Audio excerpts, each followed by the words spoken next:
All his life, Ethan believed the strange patches on his skin were just a condition, something he was born with. He believed the people who raised him were his parents. But on his 13th birthday, a broken teacup, a muffled scream, and a strange blog post would unravel a truth so painful it would rewrite everything he knew about himself. Ethan was 5 the first time he asked why his skin looked different. He stood in front of the mirror on a step stool, staring at the uneven tones on his face, confused. His small fingers touched the pale, spreading patch along his cheek. He tilted his head, looking harder. His mom, Madison, called it vitiligo. She said it gently, smiling, like it was nothing. She said some kids just have that. His dad, Matthew, nodded and added that it made him unique. But Ethan didn't feel unique. He felt strange, different, alone. When he asked why he didn't look like them, why his skin was darker, why no one else in their family looked like him, Madison brushed it off. "You just tan easier than we do," she said. "Some kids get that from grandparents." He didn't remember any grandparents. They never came around. In fact, they were never mentioned. Over the years, Ethan learned to stop asking. But the mirror didn't stop showing him what he couldn't forget. The sun rose slowly over San Diego, casting a soft golden light through the blinds of the Walker family's 2-story home. It was one of those neighborhoods where the lawns were always trimmed, the driveways always swept, and the mailboxes all looked the same. Everything outside seemed in place, quiet, safe, and ordinary. Inside Ethan's room, the alarm buzzed faintly. He turned it off before it could fully ring. He was already awake. He had been for a while. He sat on the edge of his bed, staring down at his hands, the pale patches on his fingers standing out against his skin. He rubbed them slowly, like he was trying to smooth them out, erase them somehow. But they stayed. They always stayed. He stood up and walked to the mirror, the same one he faced every morning. He pulled up the sleeves of his shirt and studied the uneven colors spreading across his arms. One patch curled under his eye, another was growing on his neck. He sighed, quietly. Not from pain, but from exhaustion, the kind of tired that lives deep in your chest. He was 12. His 13th birthday was just days away. But he didn't feel like celebrating. He didn't feel like anything. Downstairs, the smell of toast and coffee filled the air. Birds chirped outside. Everything looked normal. It always did. "Ethan," Madison called out. "Let's go, honey. You'll be late." He walked down the stairs slowly, still wiping the lotion from his fingers. Madison stood in the kitchen, smiling too much. Her eyes scanned him from head to toe, like she was searching for something. "Did you use the cream?" she asked. Ethan nodded. "Good. It's important we stay on top of it, okay?" she said, handing him a packed lunch. "It helps your skin breathe." It didn't. It burned. It stung when he used it. But he stopped saying that months ago. They never listened. Matthew entered the kitchen, coffee in hand, tie slightly crooked. He tousled Ethan's hair playfully and said, "You ready, champ?" Ethan forced a smile and nodded again.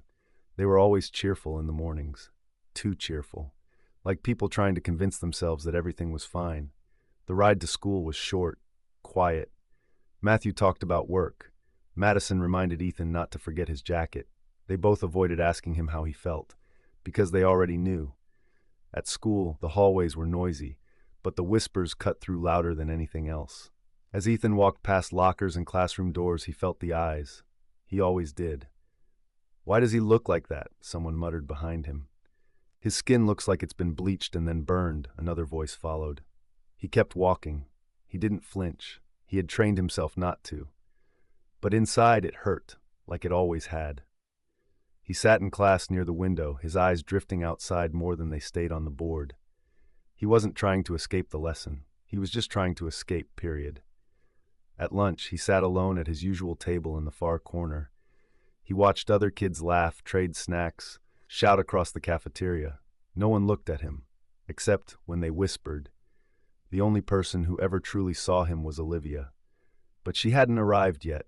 She was the only reason he didn't hate school completely. By the time he got home later that afternoon, the sun was already beginning to dip. The house was quiet again. Madison was in the kitchen wiping down the counters. Matthew was in the garage, fiddling with something he never quite finished. "Hey, Mom," Ethan asked, his voice soft, almost hesitant. "Where are all my baby pictures?" She paused, just for a second. but he noticed it. "Oh, you know us," she said quickly, almost too quickly. "We moved around a lot when you were little. Some things got lost." "But none?" Ethan asked. "Not even one?" Madison smiled, but it didn't reach her eyes. "You started really growing into yourself around 4. That's when we took most of the pictures. Before that, everything was just chaotic." That night, Ethan walked through the living room, staring at the family photo wall. Picture after picture. Him at 5, him at 6, holidays, birthdays, beach trips, but never younger. Never a single photo before age 4. It wasn't the missing pictures that scared him the most. It was the feeling that maybe they weren't missing. Maybe they were never taken at all. That thought sat with Ethan long after he left the living room. It followed him up the stairs into his bedroom and stayed beside him as he lay awake that night, eyes open, staring at the ceiling like it might suddenly offer him answers. He didn't understand it, not fully, but something inside him was starting to shift. He was used to feeling different, yes, but now it was something else, something deeper. Like a quiet alarm had gone off inside him, one he didn't know how to silence. He turned to his side, pulling the covers higher. His fingers traced a patch on his arm. It was dry, rough, like the skin didn't belong to him. And maybe, in some strange way, it didn't. He had asked himself this question more times than he could count. Why do I look like this? Why was his skin marked in places that felt unnatural, like paint smeared over who he was supposed to be? Why did he have to explain his own body to strangers who stared too long, or classmates who asked too loudly? But lately, another question had started to creep in. Why don't I even look like them? Not even a little. Not the eyes, not the nose, not the smile, not even the way they move through the world. His parents called it love. They said they loved him. But love, Ethan thought, didn't usually come with this much confusion, this much emptiness. At school, it was easier to pretend, to walk the halls like he didn't hear the whispers, like the names didn't sting, like he didn't see the way people moved their eyes away the moment he looked back at them. He didn't fight it anymore. He didn't respond. He just existed, quietly, carefully, like someone walking across a frozen lake, never sure when the ice might crack. And yet, in all of that stillness, there was one person who made him feel a little less invisible. Olivia Martin. She sat next to him in math class, wore her hair in long braids tied with green ribbons. She laughed loud, never whispered, and never looked away when others did. If anything, she leaned closer. She never asked why his skin looked the way it did. She just talked to him like he was Ethan. They had met a few months after his family moved to San Diego, and while the other students kept their distance, Olivia didn't hesitate. One afternoon, when a boy in the hallway had made a loud, cruel joke about his skin, she turned around and told him to shut up, loud enough for everyone to hear. Ethan hadn't known what to say. He still didn't. But after that day, they started talking more. She began sitting with him at lunch. She told him stories about her little sister, about the books she loved, about how she wanted to design clothes one day. Sometimes she'd draw sketches on the back of her notebook and slide them over for him to see. He'd smile and nod, even if he didn't understand the fashion terms she used. He just liked hearing her talk, and he liked the way she saw him. Not as the boy with the strange skin, not as the kid who didn't belong. Just Ethan. He never told her how much that meant. He didn't know how, and he definitely didn't tell her he liked her. Not really. Not in words. He just kept showing up, listening to her stories, laughing when she laughed. And maybe that was enough. Because for a few hours each day, when he was with Olivia, the world felt a little less heavy. But when he got home, the weight always returned. The walls of his house were covered in smiles frozen in time, smiles from birthdays, holidays, school events. But none of those pictures felt like him. They were like pages from a book he had been added to halfway through. And every time he asked about the beginning of his story, the pages turned blank. They told him not to worry, that he was overthinking. But Ethan wasn't just thinking anymore. He was remembering how often he felt out of place, even sitting at his own dinner table. Remembering how his mom flinched, just slightly, whenever he asked about when he was a baby. Remembering how his dad avoided eye contact during those moments. There was something they weren't saying, something buried just beneath the surface of their careful smiles. And lately, Ethan was starting to feel like he was the only one in the family who didn't know the truth. But it wasn't just a feeling anymore. It was Monday morning, and the house felt unusually still. There was no music playing in the kitchen, no hum of the television in the background, just the soft clink of dishes and the low murmur of voices that cut off the moment he stepped into the hallway. He came down the stairs slowly, still rubbing sleep from his eyes. The smell of toasted bread drifted in from the kitchen, but there was something else in the air too, something sharper. Tense, uneasy. He was halfway down when it happened. A loud crash, then a scream. It wasn't the kind of scream that came from a stubbed toe or a dropped cup. It was sharp, immediate, like someone had seen something they weren't supposed to. Ethan froze for a second. His heart skipped. "Mom?" he called out. He rushed the rest of the way down. In the kitchen, Madison stood stiffly by the counter. A shattered teacup lay in pieces at her feet. Her phone was still glowing on the table, the screen facing upward. Whatever had startled her, it was on that screen. Matthew was already beside her, his hand on her back, speaking low and fast. Too low for Ethan to hear. "What happened?" Ethan asked, stepping into the room. "Are you okay?" Madison turned quickly. "Oh, sweetheart, it's nothing," she said, too cheerfully, too fast. She bent down to pick up the broken pieces, her hand shaking just slightly. "But you screamed," Ethan said. "I heard you from upstairs." It was just, she hesitated, searching for words. "I wasn't paying attention and—" The cup slipped, that's all. Ethan's eyes drifted to her phone on the table. For a split second, just before Madison reached for it, he saw the screen. There was a picture of a small child. A boy, brown skin, curly hair, and just above it, a headline, partially cut off by the top of the browser. 10 years missing, still no clues. Before he could say anything, Madison snatched the phone and locked it. She didn't meet his eyes. Instead, she turned to Matthew, who gave her a look, a quiet look, but loaded with meaning, like they were talking in a language Ethan wasn't supposed to understand. And then Matthew's voice cut in. "You're going to be late," he said. "I'll drive you to school." "But," Ethan started. "You can eat in the car," Matthew said, already grabbing his keys. There was no room for discussion, no mention of what just happened, just a firm hand on Ethan's shoulder, guiding him toward the front door. In the car, the silence was louder than any conversation they could have had. Ethan glanced sideways at his father. His hands were tight around the steering wheel, jaw clenched. His eyes didn't leave the road once. Usually, Matthew would hum along to the radio, or ask about school, or remind Ethan to be careful at lunch because of the peanut allergy they always worried too much about. But that morning, nothing. Ethan looked out the window, his stomach twisting. He wasn't sure what he had just seen, but he knew it wasn't nothing. The child in that picture, there was something about him. Something familiar. Ethan couldn't shake it. At school, Olivia met him by the lockers like she always did. She was smiling, joking about some substitute teacher who had messed up the roll call in her last class. But Ethan wasn't really listening. "I saw something this morning," he said, cutting her off mid-sentence. "My mom, she dropped a cup because of something on her phone. It was a blog post, I think, about a missing kid." Olivia's smile faded a little. "Okay." "They both got weird, really weird," Ethan continued. "My dad rushed me out before I could ask anything. He was so quiet on the drive. What was the post about? I don't know. I only saw part of it. But there was a picture of a boy, a missing kid. It said he'd been gone for 10 years. Olivia tilted her head. "That's strange, I guess. But maybe it's just a sad story she was reading." "I don't think so," Ethan said. She slammed her phone down like I wasn't supposed to see it, like she'd been caught. Olivia didn't say anything for a moment. Then she shrugged lightly. "I mean, maybe it's nothing, Ethan. Adults get weird about all kinds of things. You know how they are." Ethan nodded, but the weight in his chest didn't ease, because it didn't feel like nothing.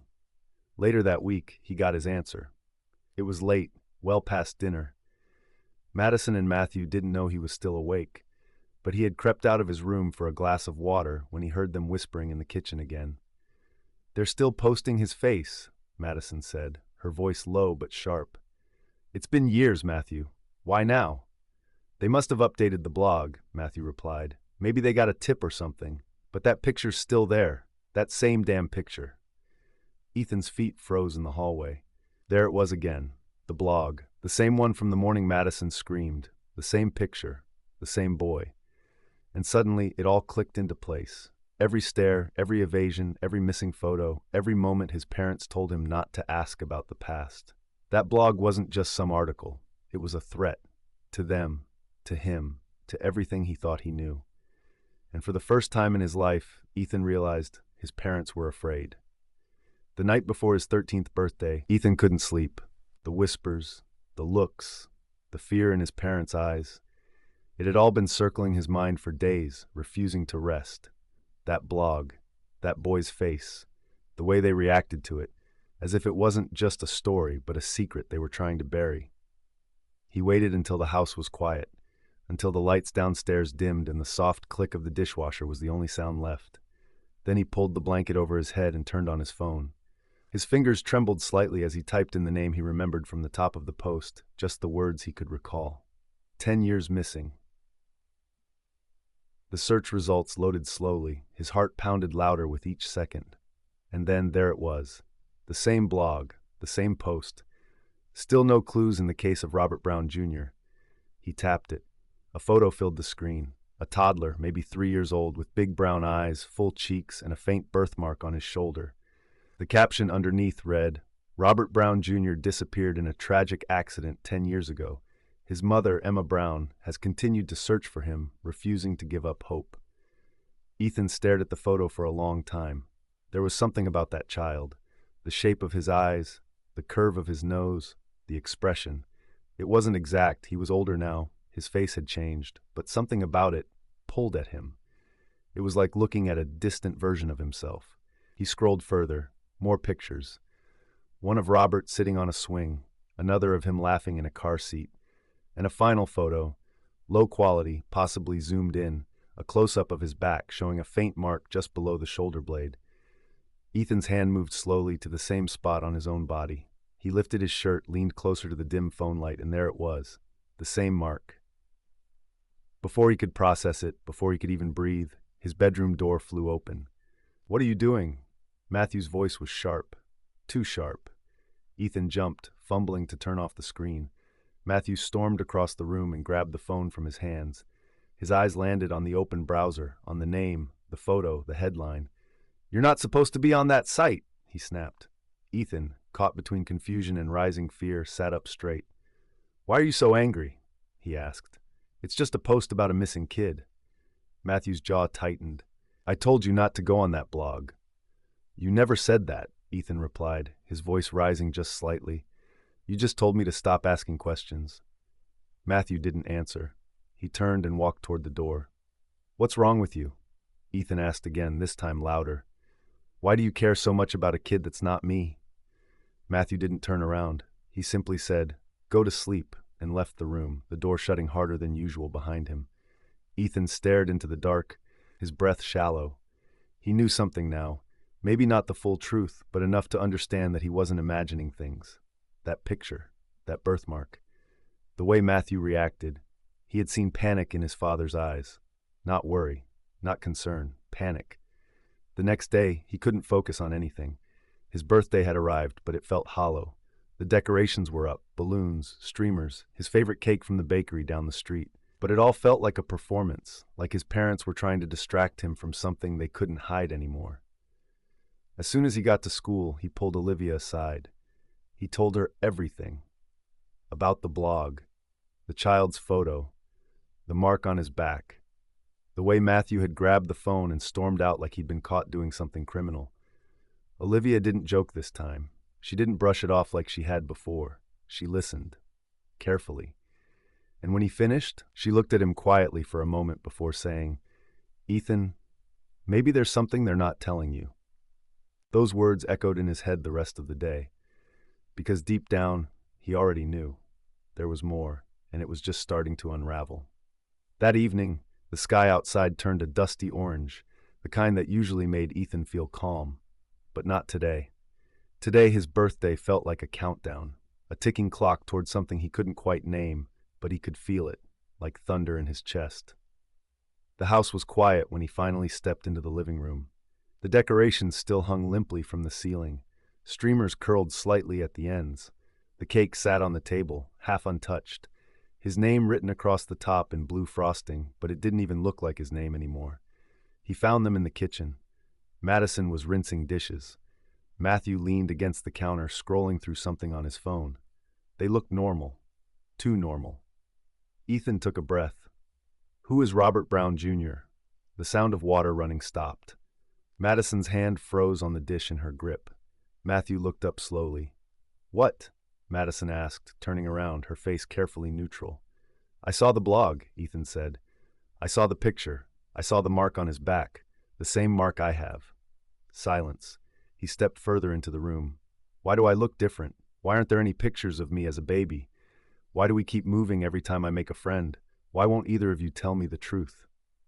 Madison exchanged a quick glance with Matthew. It was barely noticeable, but Ethan caught it. Then she smiled, soft, practiced, like she had rehearsed it 100 times. "We're your parents, Ethan," she said. "That's all that matters." "No," Ethan said, his voice shaking. "It's not. I'm not a baby anymore. I deserve to know what's going on." "You don't understand," Madison replied. Her voice was still calm, but her eyes were sharp. "We raised you. We gave you a life." Matthew stepped in. "Ethan, maybe you've been spending too much time on the internet. It's easy to get confused." "I'm not confused," Ethan said. "I'm not." Something inside Madison broke. The mask she wore so tightly slipped, just for a second, and the calm gave way to panic. "Pack your bags," she snapped. "We're leaving tonight." Ethan stood still. His heart sank. There it was. The pattern. The thing he had felt but never understood until now. Every time he got close to someone, they moved. Every time he started to build something, something that felt like a real life, they tore it down and vanished into another town, another house, another lie. "But why?" he whispered. "Why now? On my birthday?" Neither of them answered. They turned away, pretending to tidy up the kitchen, as if that would make him forget what he had just seen, what he now knew. Later that night, the house was dark again. Ethan sat in his room with the door slightly cracked, the hall light spilling in. He couldn't sleep, couldn't think straight. A soft clink downstairs caught his attention. He crept out of his room, barefoot on the stairs, barely breathing. In the kitchen, the glow from the refrigerator light lit half of Madison's face. She stood by the counter, holding a small bottle in one hand and Ethan's water bottle in the other. Her movements were slow, deliberate. She unscrewed the cap of the smaller bottle and poured a clear liquid into his drink. "This should help him sleep," she whispered, not knowing he was watching.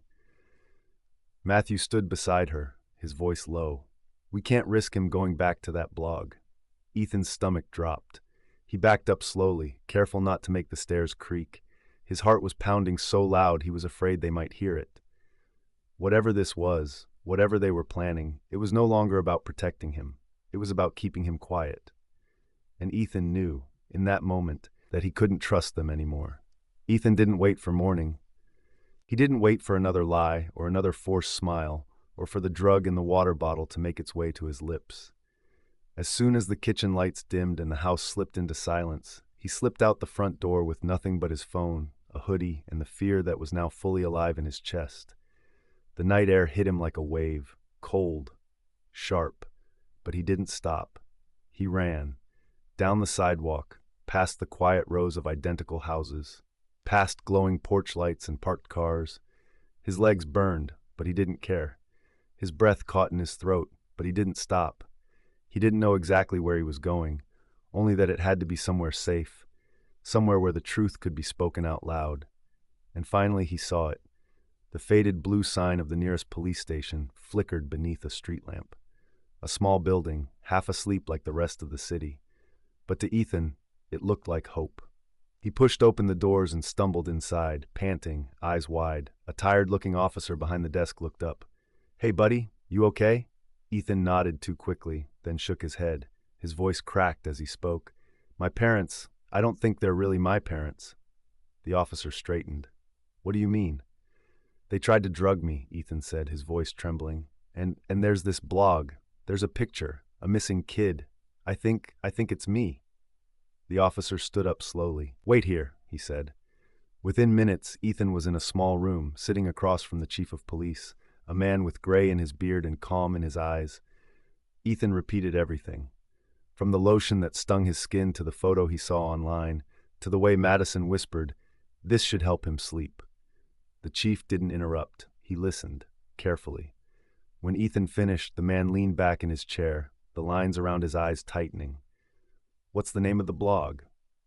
he asked. Ethan gave it to him. The chief called for his team to pull it up. Within minutes, the screen lit up with the same photo Ethan had seen in the dark of his bedroom. Robert Brown, Jr., missing for 10 years. The chief looked from the photo to Ethan, and then back to the photo. He didn't say anything right away. He didn't have to. The resemblance was undeniable. Same eyes, same nose, same curve of the lips when they weren't smiling, even the shape of the ears. And then the birthmark. The photo on the blog had a blurry close-up of a small mark below the shoulder blade. The chief turned to Ethan. "Do you still have that mark?" he asked. Ethan nodded. He stood, lifted the back of his hoodie, and pulled his shirt collar down just enough. The chief's eyes narrowed as he leaned closer. Same shape, same spot, same boy. No doubt.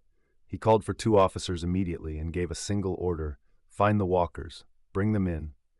Within the hour, a patrol car was sent to the house. But when they arrived, Matthew and Madison Walker were gone. The back door left ajar, curtains still swaying from the wind. On the kitchen counter, 2 half-packed suitcases sat open, clothes hastily stuffed in, Ziploc bags of toiletries abandoned beside them. A third suitcase, smaller, sat on the floor.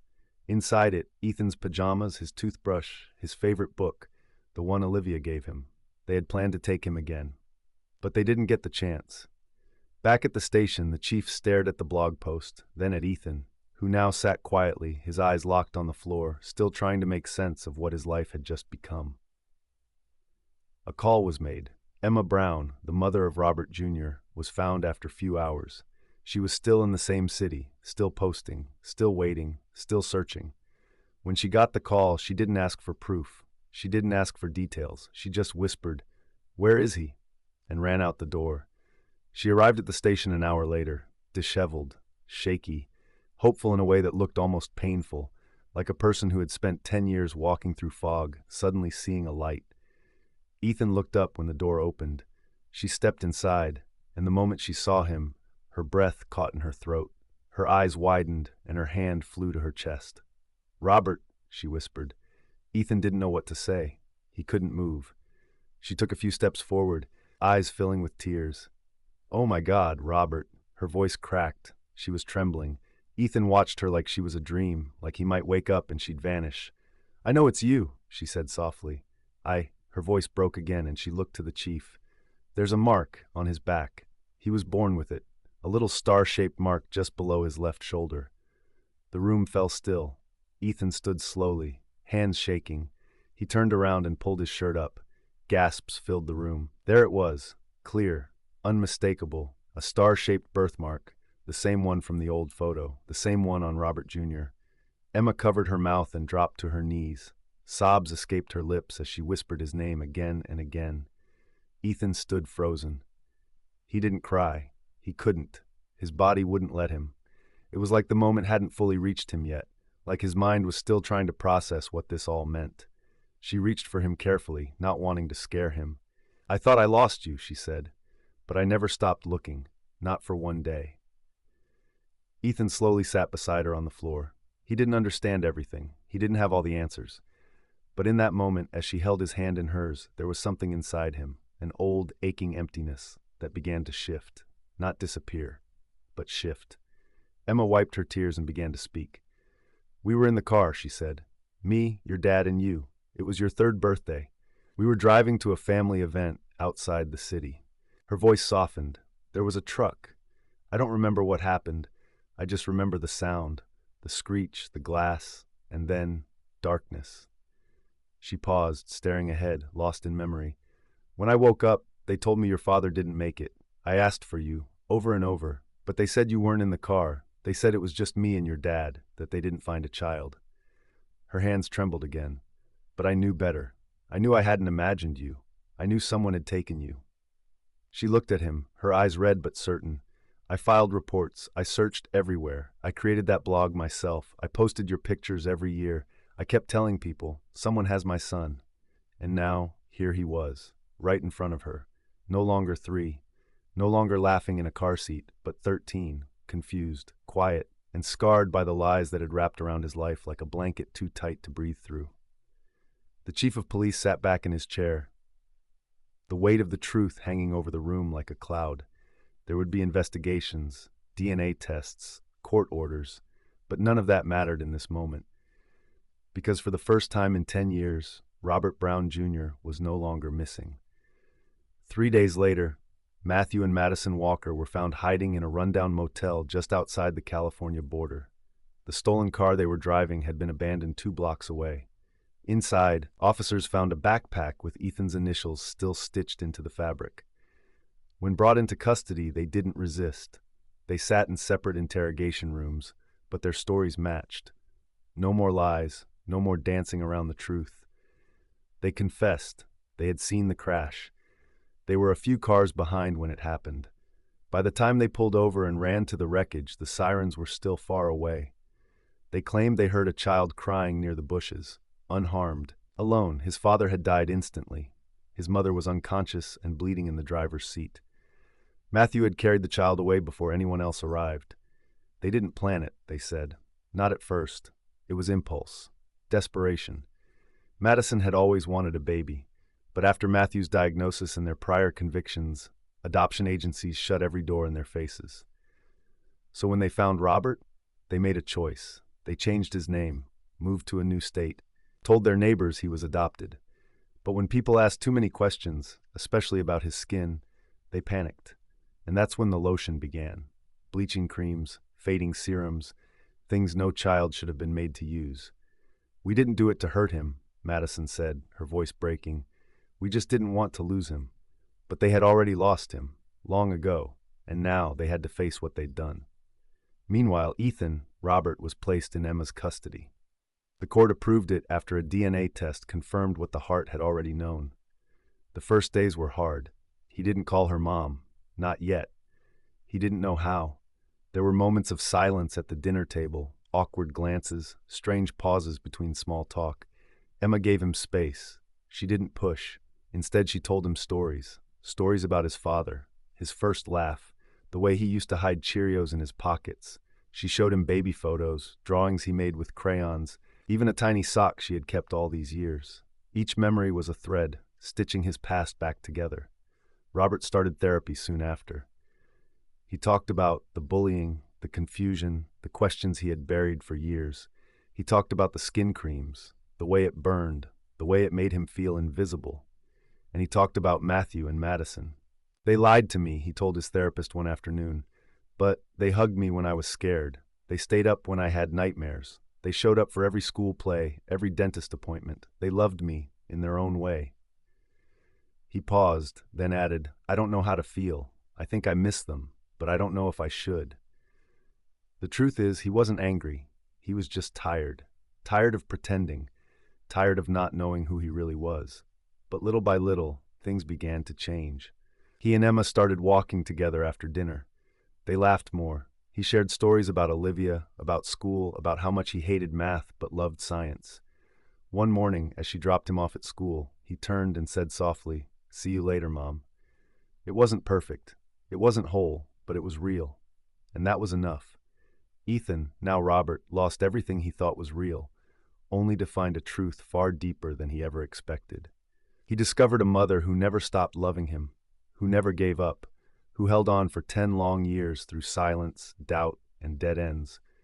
But he also realized that love can come from the most broken places, even from people who did the wrong thing, for what they believed was the right reason. Matthew and Madison were sentenced to 10 years in prison, but Robert, after weeks of quiet reflection, did something no one expected. He stood in court and asked for leniency. He told the judge about the nights they stayed up with him when he was sick, about the bedtime stories, about the birthday cakes. They made terrible choices, he said. They took something that wasn't theirs, but they also gave me safety when I didn't know I needed it. They gave me a home when I had no one. I just think they don't need to be locked away forever. They need help, just like I did. Emma stood beside him. She held his hand, and when the sentence was reduced, she looked at him, not with pride but with peace. That night, back in their home, Robert stood in front of a new mirror. He stared at the patches on his skin, the faded spots, the mark on his back, and for the first time in his life, he didn't flinch. He didn't hate his skin anymore. He didn't hate his past, because both had led him to the truth. Both had made him who he was. He smiled, not because everything was fixed, but because he finally knew who he was. Robert, son of Emma, a boy once lost, now finally found. Here brings us to the end of the story, a story of identity, love, and painful truths. Now we'd love to hear from you. What would you have done if you were in Ethan's shoes? Would you have forgiven Matthew and Madison? Could you have walked away from the only parents you've ever known, even after discovering the truth? Let us know your thoughts in the comments below. Your perspective might just help someone else heal too. If this story moved you, inspired you, or even made you reflect on your own journey, don't forget to like, share, and subscribe to Humanity Stories. We share real, emotional, and powerful narratives like this every week. Until next time, stay kind, stay human.